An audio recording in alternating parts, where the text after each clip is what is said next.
Hi everyone, this is Donny Lowy from Closeout.com. Hope you're doing well today. Today I'd like to discuss with you how to confirm the potential of a wholesale product before buying it for your marketplace.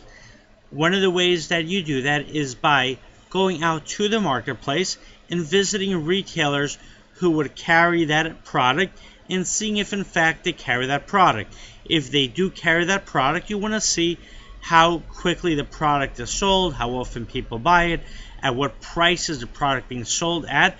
This way you can see what possible markup you can charge, you can have for that product. You want to see how much competition there is. Now, here's the thing. Let's say you go to a store and the product is not sold in any store in your local marketplace. That doesn't mean that there isn't potential for that product. It just might mean that no one has thought of trying the product, or none of the retailers in your marketplace would know how to find that product. So there could still be potential for the product. Or let's say you go into the marketplace and you see there's a lot of retailers carrying that product. So you already know that there is a demand for that product, but now your concern is the competition for that product. So if there's a lot of competition, it could be a good thing because it means there's a very big demand for it, but you don't want to buy a product if you're not going to be able to sell it due to the competition. So here's what you would do. You would go out to those retailers and see how much do they sell that product for. And first you would need to know how much you can buy that product for at a wholesale price.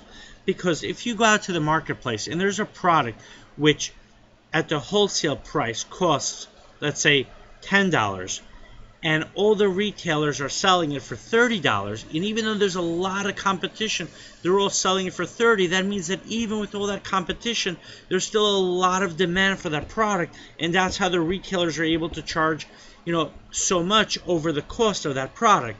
But on the other hand, if you go to the retailers and you see there's a lot of competition, meaning there's a lot of people selling the product, but everyone is selling that $10 product at only $11, then that means that there's a very tight balance between the supply and the demand. Meaning there are a lot of people who want to buy that product, but there's also a lot of competition, which is driving down the price of that product.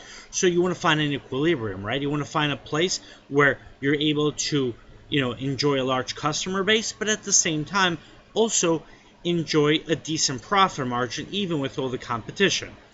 Now, if you want to test out your product in a marketplace, what I would recommend is to actually get a few samples and go out to the marketplace and try to sell it. You can even take the sample of the product and go to other retailers and try to sell it on a wholesale basis.